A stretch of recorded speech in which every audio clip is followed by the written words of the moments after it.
திருமண வாழ்க்கை காமம் மட்டுமே நிறைந்ததல்ல என்ற தலைப்பில் உள்ள கதையை விரிவாக பார்க்கலாம். அதற்கு முன்னாடி நம்ம சேனலை மறக்காம சப்ஸ்கிரைப் பண்ணுங்க. ஒரு கேள்வி நம்ம வாழ்க்கையே புரட்டி போட்டுடும்னு சொன்னா உங்களால நம்ப முடியுதா? என் கதைய சொல்றேன், அப்போ நீங்க கண்டிப்பா நம்பிடுவீங்க. +2 கூட ஒழுங்கா முடிக்காம சுத்திட்டு இருந்தேன். அப்பாவுக்கு என்னைய கண்டாலே பிடிக்காது. என்னைய பார்த்தாலே திட்டுவாரு. நான் உருப்படவே மாட்டேன்னு அவ்ளோ உறுதியா நம்பினாரு. யாரு என்னைய பத்தி கேட்டாலும் உருப்படாத நாய பத்தி என்ன பேச்சு என்று தட்டுக்கழித்துவிட்டு பேச்சை மாற்றிவிடுவார். ஒரு கட்டத்துல எனக்கும் அப்பாவுக்கும் பேச்சுவார்த்தையே இல்லன்னு சொல்லலாம். வீட்டுக்குப் போன தட்டுல சோத்த போட்டு வா, வந்து கொட்டிக்கன்னு சொல்ற அளவுக்கு எங்கம்மாவுக்கு என் மேல அக்கறை. தண்டத்துக்கு பெத்து போட்டேன். பெத்த பாவத்துக்கு சோறு போடுறேன் என்று ஒவ்வொரு கவளம் எடுத்து வைக்கும் போதும் சொல்ல, பாதியிலேயே எழுந்து ஓடிவிடுவேன். பெரும்பாலும் வீட்டிலேயே இருக்க மாட்டேன். தம்பி ஒருவன் இருக்கிறான். என்னை விட 4 வயது சிறியவன் என்றாலும் கெட்டிக்காரன், எனக்கு நேர் எதிர். சகோதரா, வீட்டில் 2 பேர் இருக்கிறார்கள். அதில் ஒருவனை விட இன்னொருவன் படிப்பிலும் பிற விஷயங்களிலும் சுட்டித்தனமாக இருந்துவிட்டால் அவ்வளவுதான் முடிந்தது கதை. பாரு, உன் தம்பிதான, அவன் எப்படி இருக்கான் பாரு. அவன் எவ்ளோ மார்க் எடுக்குறான், அவன் எப்படி சிரிக்கிறான், அவன் எப்படி சாப்பிடுறான் என வகை தொகையில்லாமல் எடுத்ததற்கு எல்லாம் கம்பேரிசன்.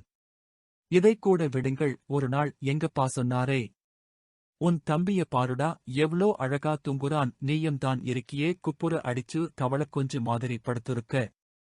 நரகம். தூங்குறதுல என்னடா அழகு வேண்டி கிடக்கு? அடிக்கடி தம்பிக்கும் எனக்கும் சண்டை நடக்கும். சப்போர்ட் எல்லாம் தம்பிக்குத்தான் இருக்கும் என்றாலும் டேய், அடிச்சுக்காதீங்கடா, நீ பெரியவன் தான, விட்டுக் கொடுத்துட்டு போ என்று அட்வைஸ் செய்வாள் என்னை பெத்த ஆத்தா. இரவு தூங்குவதற்கு மட்டும்தான் வீடு, மற்றபடி பெரும்பாலும் வீட்டில் இருப்பதையே தவிர்த்து விடுவேன். நான் விரும்ப மாட்டேன் என்பதை விட அவர்கள் விரும்பவில்லை. அத்தை மகள். இங்கே எனக்கு ஆறுதலாக இருந்தது இரண்டு விஷயங்கள்தான். ஒன்று என் நண்பர்கள், இன்னொன்று என் அத்தை மகள் செண்பா. செண்பகவள்ளி. செல்லமாக செண்பா என்று கூப்பிடுவே. அவளை கோபமூட்ட வேண்டும் என்றால் வள்ளியம்மா. எப்போதும் அவளுக்கு என் மீது தனி கரிசனம் இருக்கும். அப்படித்தான் இவ்வளவு காலங்கள் நான் நினைத்துக் கொண்டிருக்கிறேன். காதலிக்கவா? என்னை பெரிய அத்தான் என்று கூப்பிட்டு அவ்வப்போது சாப்பிட ஏதாவது கொடுப்பாள். சில சமயங்களில் செலவுக்கு பணமும் கொடுத்திருக்கிறாள். சில இரவுகளில் குடித்துவிட்டு வர, அப்பா வீட்டில் சேர்க்க மாட்டேன் என்று சொல்லும் போதெல்லாம் அவர்கள் வீட்டுத் திண்ணையில்தான் எனக்கு இரவு கழியும். சும்மா பெரிய அத்தான திட்டாதீங்க மாமா என்றும் எனக்கு சப்போர்ட் செய்து டயலாக் பேசுவாள். அடடடே, எனக்காகவும் ஒரு குரலா என்று ஆச்சரியமாக இருக்கும். என்னடி அத்தான கரெக்ட் பண்ணலாம்னு பாக்குறியா என்று கேட்பேன் சிரித்துக்கொண்டே உள்ளே ஓடிவிடுவாள். நண்பர்கள். வேலை என்றோ படிப்பு என்றோ எதுவும் கிடையாது. நண்பர்களோடு வெட்டியாக பொழுதை போக்கிக் கொண்டிருந்தேன். நண்பர்களுடனான என் நாட்கள் அவ்வளவு கஷ்டமானதாக இருக்கவில்லை. அவ்வப்போது படத்திற்காக சின்ன சின்ன வேலைகள் செய்வேன். டிசைனிங், பெயிண்டிங் என்று கம்ப்யூட்டரில் செய்து கொடுக்க அதற்கு கமிஷன் கிடைக்கும். சுவற்றில் எழுத, சுவற்றில் ஓவியம் வரைய அதற்கெல்லாம் சென்று வருவேன். செண்பா என்ற தேவதை. அவ்வப்போது அத்தான் அத்தான்னு கூப்பிட்டா மட்டும் போதாது, கட்டிக்குவியா டி என்று கேட்டேன். பெரிய அத்தான்தான் உன் புருஷன்னு அம்மா 5 வயசுலயே சொல்லிடுச்சு என்று சொல்லிவிட்டு ஓடிவிட்டாள். அட, இப்படியொரு உறவு, இப்படியொரு வாழ்க்கை இருக்கிறதா என்று எனக்கு ஆச்சரியம் தாங்கவில்லை. அத்தை மகள்தான் என்பதால் மறைந்து மறைந்து காதலிக்க எல்லாம் அவசியம் ஏற்படவில்லை. உறவுகள். அத்தை வீட்டிற்கே வந்தார். அப்பாவிடமும் அம்மாவிடமும் சில மணி நேரங்கள் பேசிக் கொண்டிருக்கும் போது பேச்சு வாக்கில் செண்பாவின் திருமணப் பேச்சும் அடிபட்டது. கல்யாண வயசாகிடுச்சு. உன் பையனுக்கு பேசி முடிக்கலாம்னு பெரியவனுக்கு தென்னந்தோப்பும் லாரி ஆபீஸும் பாத்துக்க சொல்லிரலாம். கால காலத்துல கல்யாணம் பண்ணணும்ல, என்ன அண்ணே சொல்றீங்க என்று கேட்டார். பெரியவன் வேண்டாம். ஆவலுடன் நின்று கொண்டிருந்த என்னை அப்பா ஏற இறங்க பார்த்தார். இப்போ இவனுக்கு என்ன அவசரம்? தண்டச்சோறு ₹1 சம்மதிச்சு கொடுக்க துப்பில்ல. இப்போ இந்த மைனருக்கு கல்யாணம் மட்டும்தான். சின்னவனுக்கு செண்பாவ கட்டி வைக்கலாம். பையன் படிச்சிருக்கான், நல்லா சம்பாதிக்கிறான்.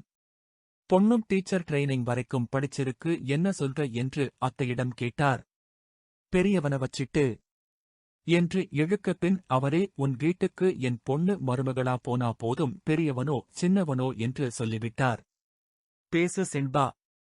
வாழ்க்கையில் எல்லா இடத்திலும் உதாசீனம், கேவலமான பேச்சுக்களையே கேட்டு வந்த எனக்கு இந்த சம்பவம் பெரும் அவமானத்தை கொடுத்தது.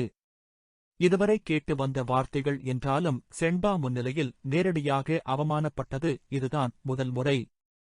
பேசு செண்பா. என்னையதான் கல்யாணம் கட்டிப்பேன்னு சொல்லு என்று சைகை காண்பித்தேன். அதிர்ச்சி. என்ன அத்தான் பேச சொல்ற என்று சத்தமாக கேட்டாள். எல்லாரும் எங்கள் இருவரையும் மாறி மாறி பார்த்தார்கள். என் புருஷன் படிக்கல, வேலை வெட்டிக்கு போகல, மாசம் யாராவது பணம் கொடுத்தா என்னைய நல்லா வச்சு பாத்துப் பாருன்னு சொல்லவா? கல்யாணம் முடிஞ்சதுக்கு அப்புறமும் என் மாத்துத் துணி வாங்குறதுல இருந்து தலைக்கு எண்ணெய் வாங்குறது வரைக்கும் உங்ககிட்டதான் வந்து நிப்பேன்னு சொல்லவா? 1 வருஷம். எனக்கு உன்னைய பிடிக்கும் அத்தான். ரொம்ப பிடிக்கும், அதுக்காக வாழ்க்கை பூரா கஷ்டப்படுறதுக்கு நான் தயாரா இல்ல. எந்த அம்மாவும் தான் புள்ளைய நல்ல இடத்துல கட்டிக் கொடுக்கணும்னு தான் நினைப்பா. கல்யாணம்ன்றது நம்ம 2 பேரு கொஞ்சிக்கிறது மட்டும் வாழ்க்கை கிடையாது. இப்ப கூட ஒண்ணும் கெட்டுப் போகல. 1 வருஷமோ 2 வருஷமோ உனக்கு எவ்ளோ நாள் டைம் வேணும்னாலும் எடுத்துக்கோ, உன்னைய நீ வளர்த்துக்கோ. சொந்தக்கால்ல நில்லு. இப்போ இவ்ளோ பேச்சு பேசுறவங்க, உன்னை கேவலமா பேசினவங்க முன்னாடி நீ ஜெயிச்சு காமி. அப்புறம் வந்து என்னைய பொண்ணு கேளு, கல்யாணம் பண்ணு. சந்தோஷமா எங்க வீட்ல இருந்து என்னைய அனுப்பி வைப்பாங்க என்றாள். வீட்டை விட்டு வெளியேறு. இவ்வளவு காலங்கள் ஆசையாக காதலித்த செண்பாவும் என்னை இப்படிச் சொல்லிவிட்டாள் என்று சொல்லி கூனிக் குறுகி நின்றேன். மேற்கொண்டு அவளிடம் அத்தனை பேர் முன்னால் என்ன சொல்வதென்று தெரியவில்லை. கோபத்துடன் வீட்டை விட்டு வெளியேறினேன். வாசலைத் தாண்டும்போது அவனெல்லாம் திருந்த மாட்டான்மா என்று அப்பா சொன்னார். செண்பாவின் முகத்தை கூட பார்க்க பிடிக்காமல், அவளை ஏறிட்டும் பார்க்காமல் அப்படியே வெளியே வந்துவிட்டேன். பணம் இருந்தாதான். அன்று இரவு உச்சபட்ச போதையில் இருந்தேன். காதலிக்கும் போதெல்லாம் நான் சம்பாதிக்கல படிக்கலன்னு தெரியாதாடா? என் அப்பன் முன்னாடி கூட்டிட்டு போய் அவமானப்படுத்திட்டா. இந்த பொண்ணுங்க மனச பார்த்து லவ் பண்ணல, எல்லாம் பணம். பணம் இருந்தா ஓடி வருவாளுக. தற்கொலை. செண்பா எனக்கு கிடைக்கப் போகிறாள் என்று நினைத்துக் கொண்டிருந்த நேரத்தில் அவளும் எனக்கு அல்ல. இதுவரை அப்பா மட்டுமே என்னை தண்டச்சோறு, வீணா போனவன் என்று திட்டிக் கொண்டிருந்தார். இப்போது என் செண்பாவும் சொல்லிவிட்டாள். உண்மையில் நான் வீணா போனவன்தான்.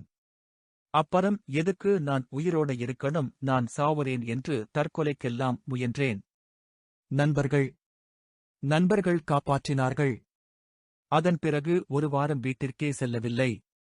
அந்த ஊரில் இருக்கவே பிடிக்கவில்லை. எங்காவது தொலைந்து விடலாம் என்று பஸ் ஏறி கால் போன போக்கில் சென்றேன்.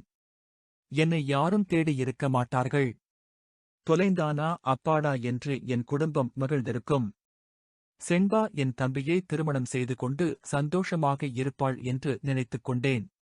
கையில் சுத்தமாக காசில்லை. ஊரை விட்டு வந்து 1 வாரமாகிவிட்டது. கையில் ₹1 கூட இல்லை. எந்த வேலையும் இன்னும் கிடைத்த பாடில்லை. பசி வயிற்றைக் கிள்ளியது. எங்கே யாரிடம் சென்று உதவி கேட்பது என்று எதுவும் தெரியவில்லை. ஒரு கட்டத்தில் சரி, மீண்டும் ஊருக்கே சென்று விடலாம் என்று கூட தோன்றியது. என்னதான் அவமானப்பட்டாலும் அங்க சோத்துக்கு கஷ்டம் வந்ததில்லையே என்று நினைத்துக் கொண்டேன். பசி மயக்கத்தில் பஸ் ஸ்டாப் நிழலில் படுத்திருந்தேன்.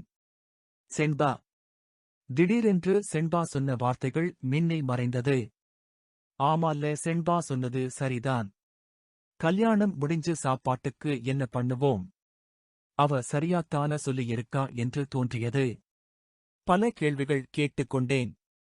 ஆம், செண்பா சொன்னது போல என்னை உதாசீனப்படுத்தியவர்கள் முன்னால் வாழ்ந்து காட்டிட வேண்டும் என்று சொல்லிக் கொண்டேன். புதிய நான்.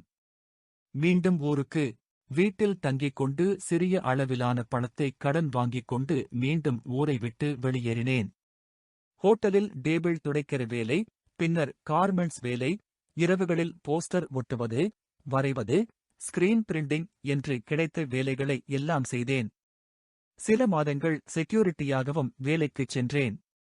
அப்படியே தொலைநிலைக் கல்வி மூலமாக பட்டப்படிப்பு படிக்க ஆரம்பித்திருந்தேன்.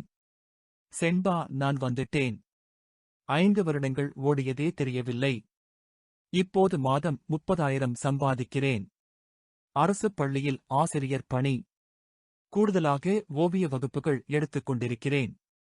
நல்ல நிலைக்கு வந்துவிட்டேன் என்று நான் நம்பத் துவங்கியதும் மீண்டும் ஊருக்குச் சென்றேன். சென்பாவுக்கு கல்யாணமாகியிருக்கும்.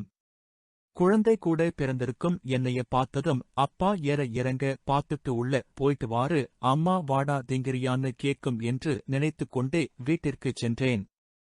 திடீர் மாற்றம். வீட்டில் எல்லாரும் இருந்தார்கள். அப்பா என்னை பார்த்துக் கொண்டே இருந்தார். முகத்தை திருப்பிக் கொள்ளவில்லை. உடலே சற்று தளர்ந்திருந்தது.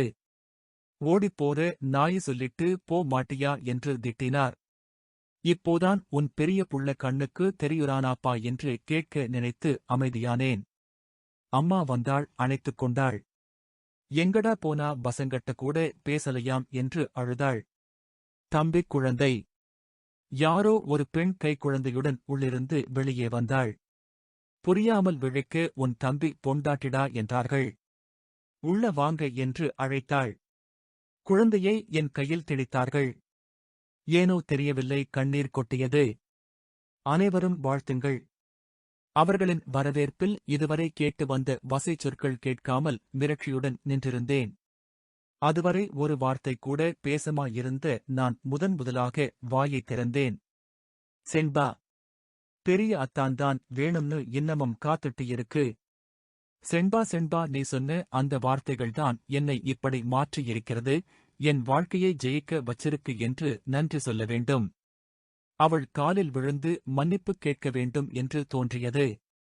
அடுத்த மாதம் எங்களுக்கு திருமணம். அனைவரும் வாழ்த்தும்.